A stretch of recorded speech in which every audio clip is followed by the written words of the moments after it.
नमस्कार, मैं हूं बिलाल मलिक और आप देख रहे हैं मेरे साथ विभाग चर्चा। विभाग चर्चा में हम बात करेंगे कि स्कूलों पर कोरोना का संकट। जी हां, जिस तरीके से कोरोना काल चल रहा है और दूसरी तरफ स्कूलों को खोल दिया गया, आदेश जारी कर दिए गए और स्कूलों में बच्चे भी पहुंचने शुरू हो गए हैं।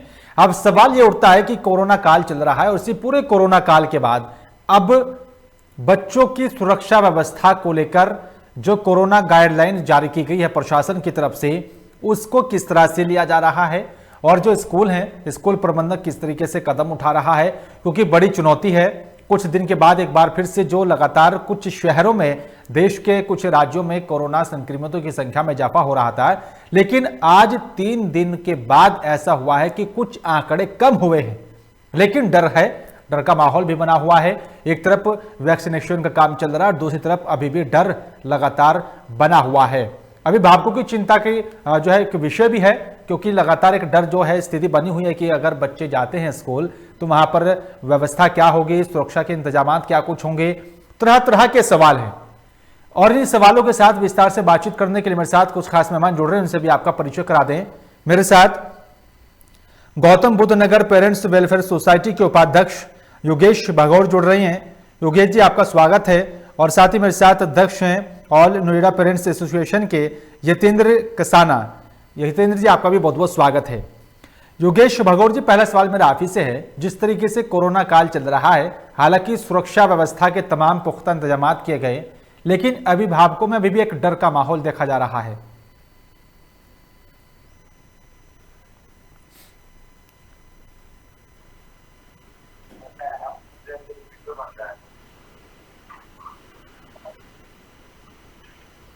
योगेश जी, आपको मेरी आवाज मिल पा रही है? जी योगेश जी, जिस तरीके से एक डर का माहौल भी है, जो कोरोना काल चल रहा है, हालांकि सुरक्षा व्यवस्था के जो है इंतजाम भी किए गए स्कूलों में, लेकिन उस डर को कैसे खत्म किया जाए? किस तरह से जो इंतजाम हैं वो क्या पुख्ता इंतजाम किए गए, कुछ बदलाव करने की आवश्यकता है? नहीं, सबसे पहले नमस्कार मेरी तरफ से लोकमंच न्यूज और लोकमंच न्यूज के सारे दर्शकों एवं गौतम बुद्ध नगर के सारे अभिभावकों को। जहाँ तक कोरोना काल की बात है, स्कूलों की तैयारियों की बात है, अगर हम बात करते हैं एक सामान्य स्थितियों में भी स्कूलों की तरफ स्कूलों के यहाँ बेसिक हाइजीन को मेंटेन नहीं किया जाता है। और जहाँ हम बात कर रहे हैं असामान्य स्थितियों में, जहाँ कोरोना जैसी महामारी से पूरा वर्ल्ड लड़ रहा है, जहाँ हम बड़ी बड़ी इकोनॉमी, जहाँ पे बहुत ज्यादा हम लोग कहें बहुत हर तरीके से स्ट्रॉन्ग कंट्रीज में हम देख रहे हैं, वहाँ भी जब भी स्कूल खोले गए तो वहाँ नंबर ऑफ स्टूडेंट्स बहुत ज्यादा एकदम कोरोना से अफेक्टेड हुए हैं।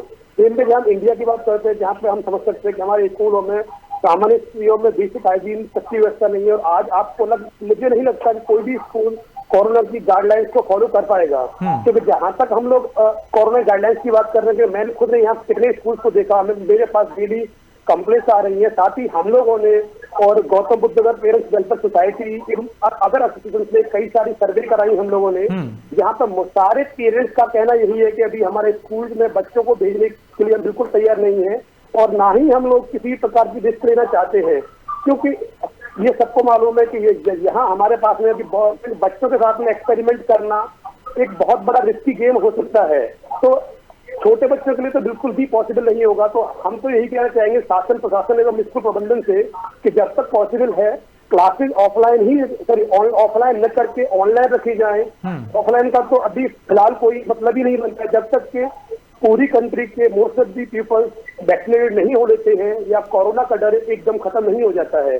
क्योंकि आए दिन यहाँ हर स्कूल से, इवन हरियाणा का आप देखे हैं या और राज्यों में आप देखें कितने स्कूल से खबर आई है कि कितने बच्चे पॉजिटिव हुए, वहाँ के टीचर प्रिंसिपल एक्स्ट्रा पॉजिटिव हुआ।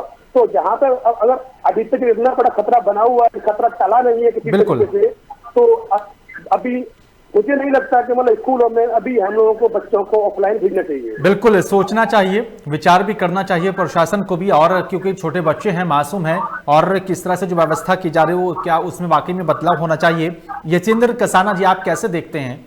यतेंद्र जी, जिस तरीके से जो है अभी योगेश जी ने बताया और कहा, आप उनकी बात से कितना सहमत हैं और क्या कुछ और उसमें बदलाव होने चाहिए?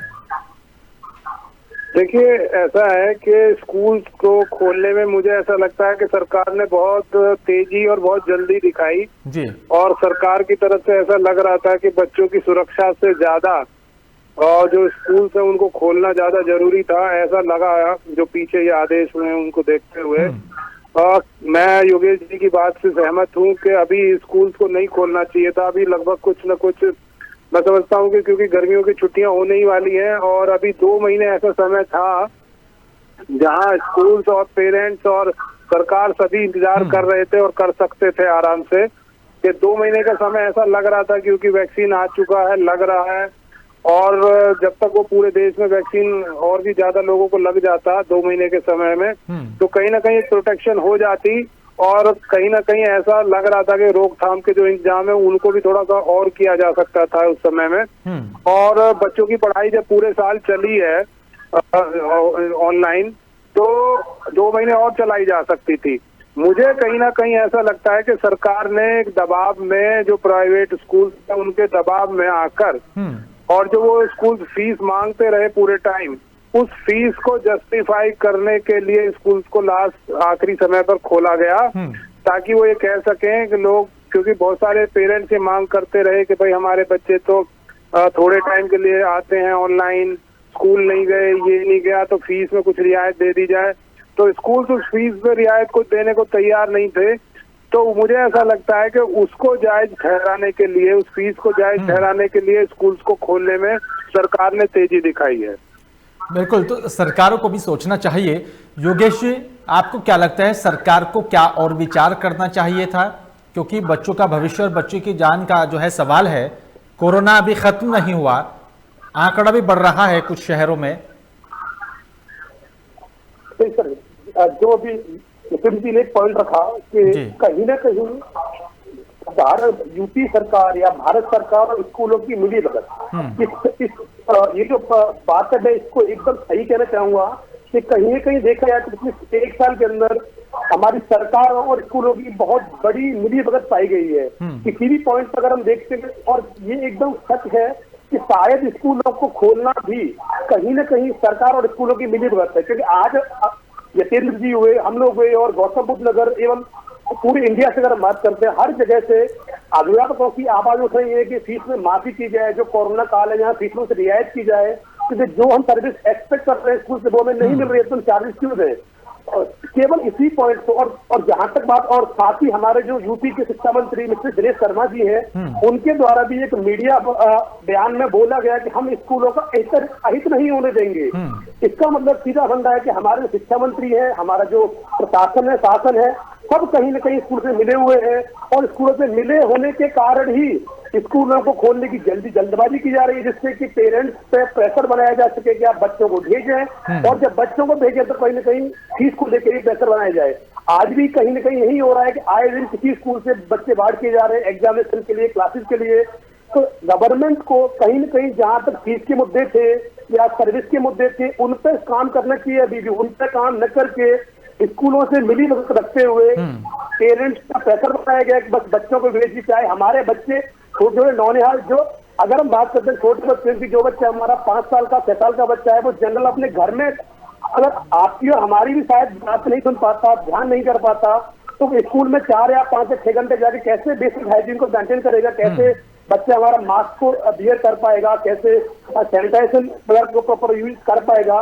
तो बिल्कुल भी कहीं नहीं लगता कि ये सीखे। तो सरकार को कहीं ना कहीं इन सारी प्रॉब्लम्स को समझते हुए, अभिभावकों की समस्या को समझते हुए, अभी ऑनलाइन क्लासेस एटलीस्ट जुलाई तक का, अगर मान चलिए मार्च हमारा चल रहा है अभी, अप्रैल से जैसे स्टार्ट होना होता है, मई जून में अगर छुट्टियां हो जाती हैं, तो जुलाई तक तो गवर्नमेंट को किसी प्रकार की जल्दबाजी नहीं करनी चाहिए।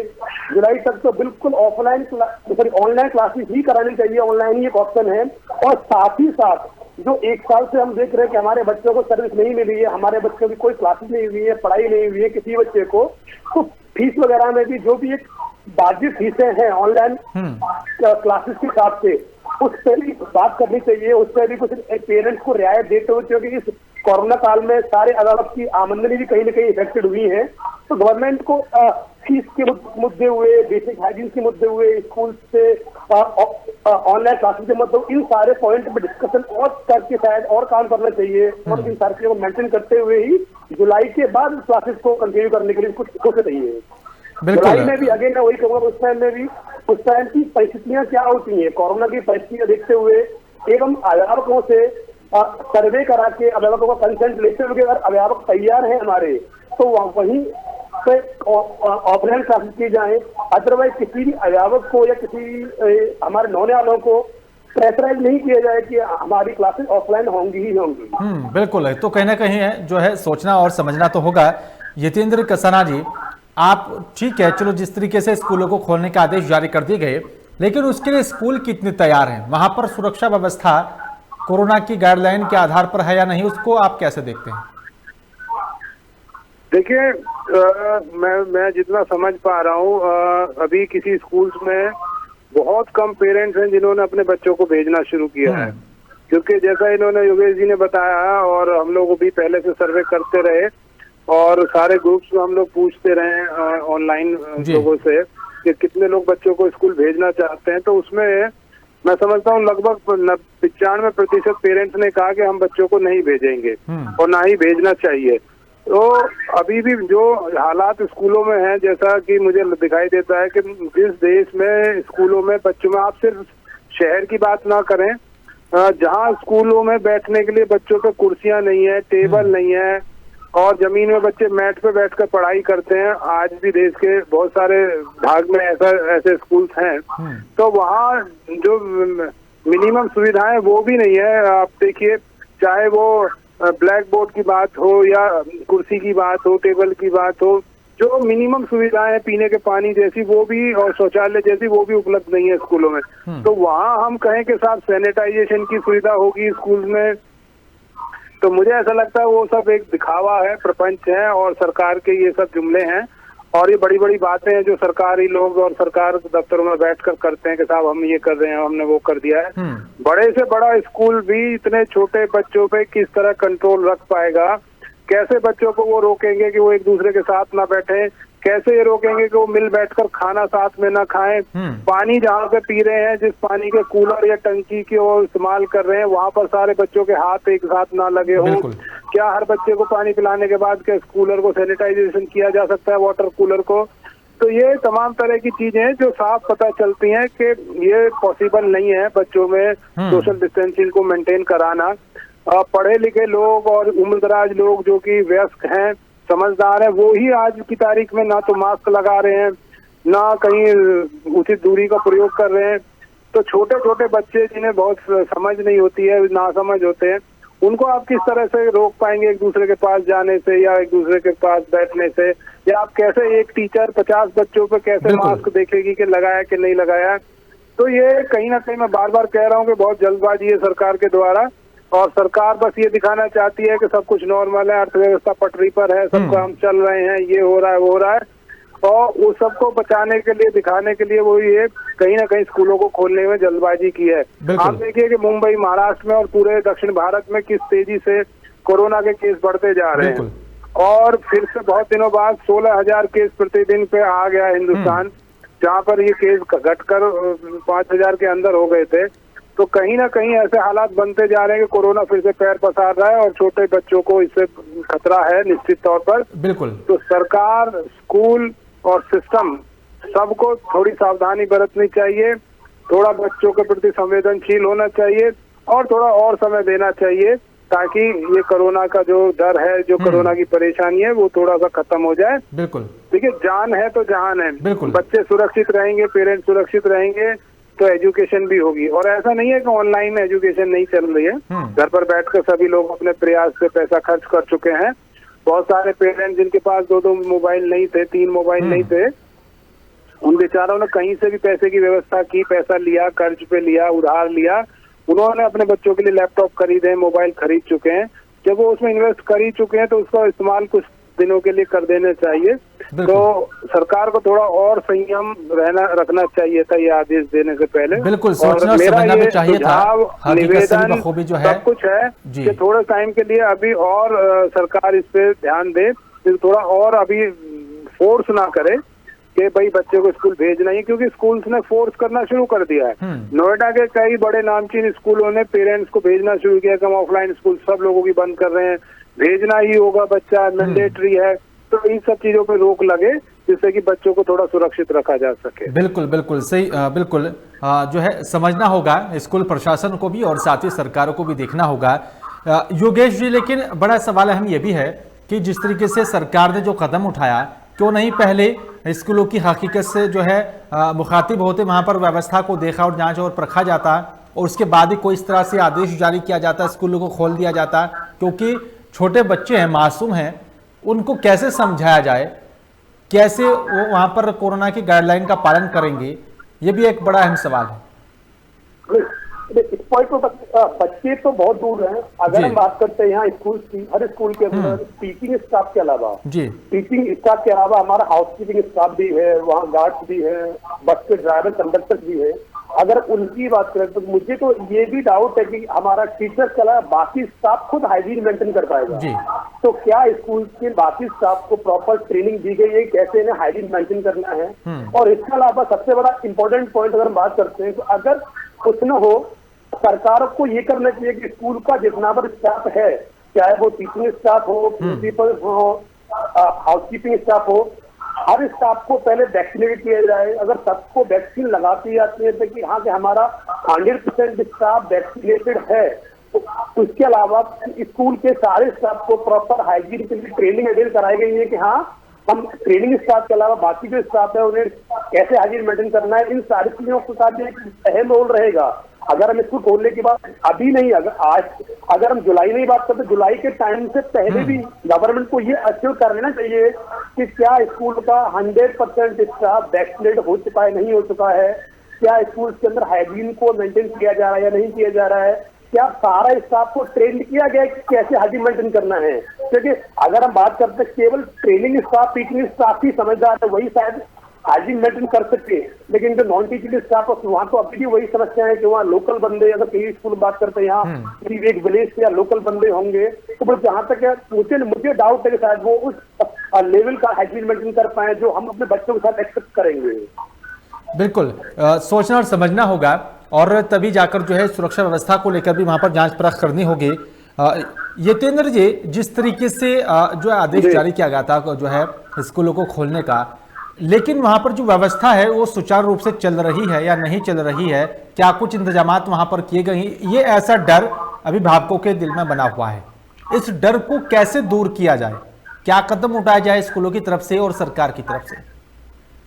देखिए, स्कूल्स को एक तो पेरेंट्स के साथ कम्युनिकेशन बना करके उनको बुलाना चाहिए, क्या इंतजामात स्कूलों ने किए उनको दिखाना चाहिए। कुछ पेरेंट्स को जो पीटीए मेंबर हैं उनको बुलाएं, जो पेरेंट्स अपनी तरफ से देखना चाहें उन्हें बुलाकर दिखाएं और कहें कि देखिए ये सारे इंतजाम हम लोगों ने किए हैं।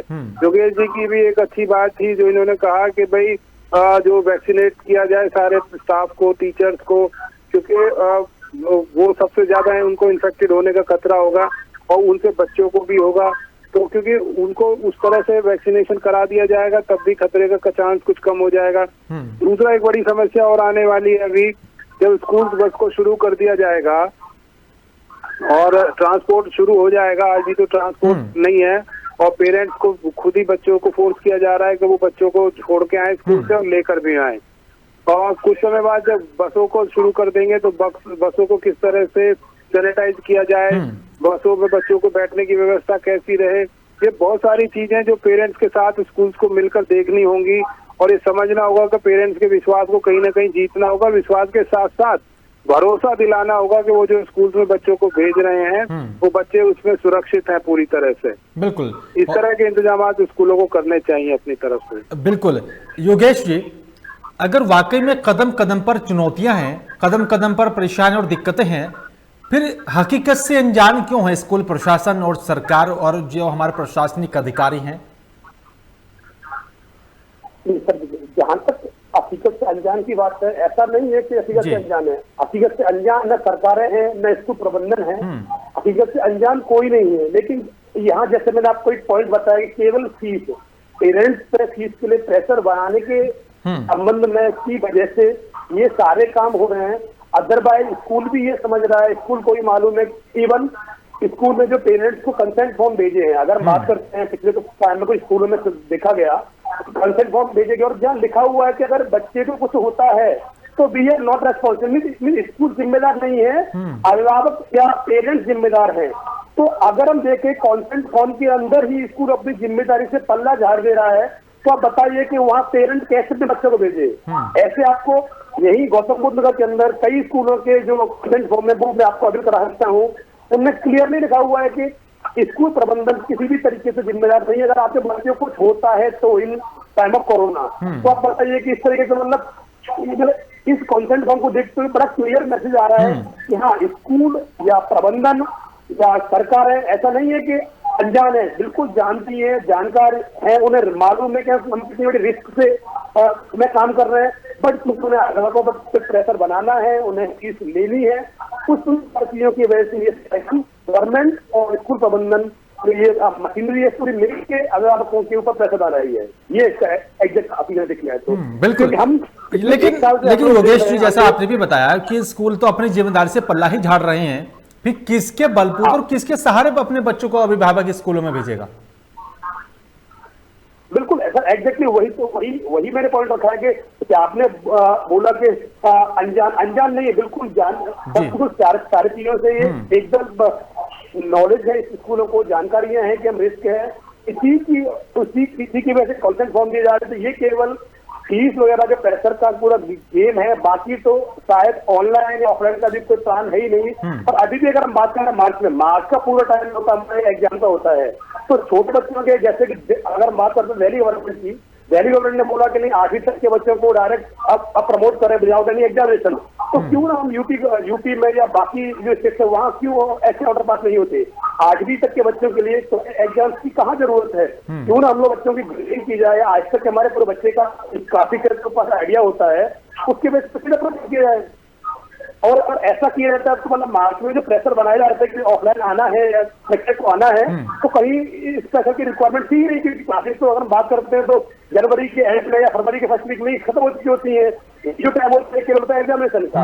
एग्जामिनेशन के बाद हमारे पास अगर सॉल्यूशन है कि हम उसको ऑनलाइन करा दें या ग्रेडिंग कर दें, या हमारी क्लास टीचर को हमारे बच्चे का आइडिया है बेस्ड ऑन दिस बच्चे को सीधा प्रमोट कर दिया जाए, तो ऑफलाइन की तो मतलब हमारी जो मजबूरी है या जो रिक्वायरमेंट है वो खत्म ही हो जाती है।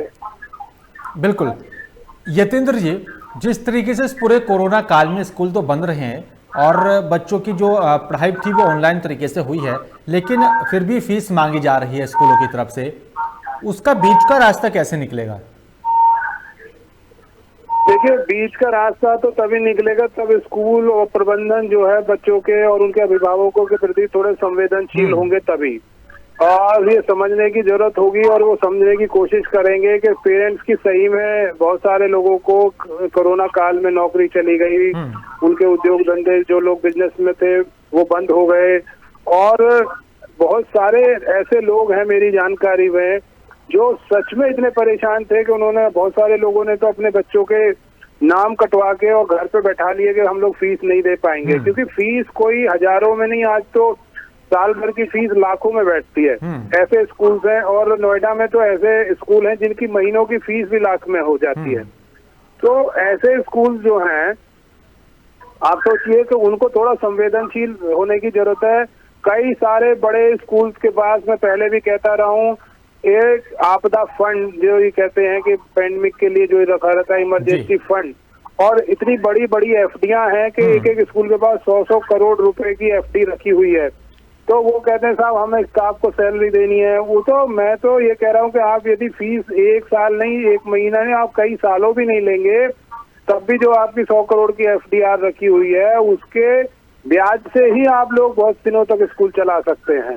लेकिन आपकी नीयत नहीं है, आपकी सोच चैरिटी की नहीं है, आप सिर्फ चैरिटेबल इंस्टीट्यूशन के नाम पर पैसा कमाने के लिए स्कूल खोले हुए हैं। उन सब स्कूल्स को सरकार को से मैं मांग करता हूं आपके चैनल के माध्यम से कि वो स्कूल्स का ऑडिट कराया जाए, सभी स्कूल्स का, और देखा जाए कि क्या स्कूल के पास सचमुच पैसे नहीं थे, लेकिन उसके लिए सरकार की सोच अभिभावकों के प्रति सकारात्मक होनी चाहिए, पॉजिटिव होनी चाहिए। ये ना होनी चाहिए कि बच्चा पैदा किया है तो क्या फीस मैं दूं। ऐसे भी वक्तव्य कुछ जो है सत्तारूढ़ पार्टियों के जो लोग हैं उनके आए हैं, मैंने अखबार में कहीं पढ़ा था।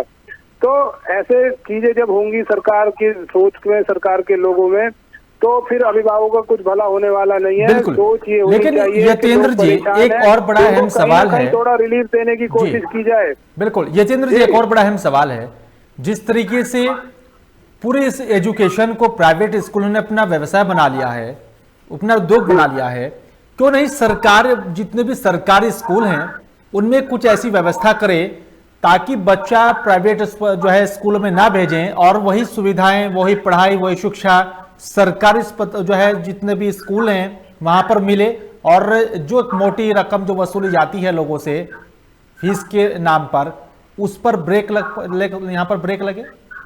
देखिए, इसमें कतई कोई शक नहीं है कि सरकार जो है सरकारी स्कूलों पे करोड़ों रुपया खर्च करती है साल में, और लेकिन ये भी सच, उतना ही बड़ा सच है कि कहीं ना कहीं सरकारी स्कूल अपनी क्रेडिबिलिटी खो चुके हैं।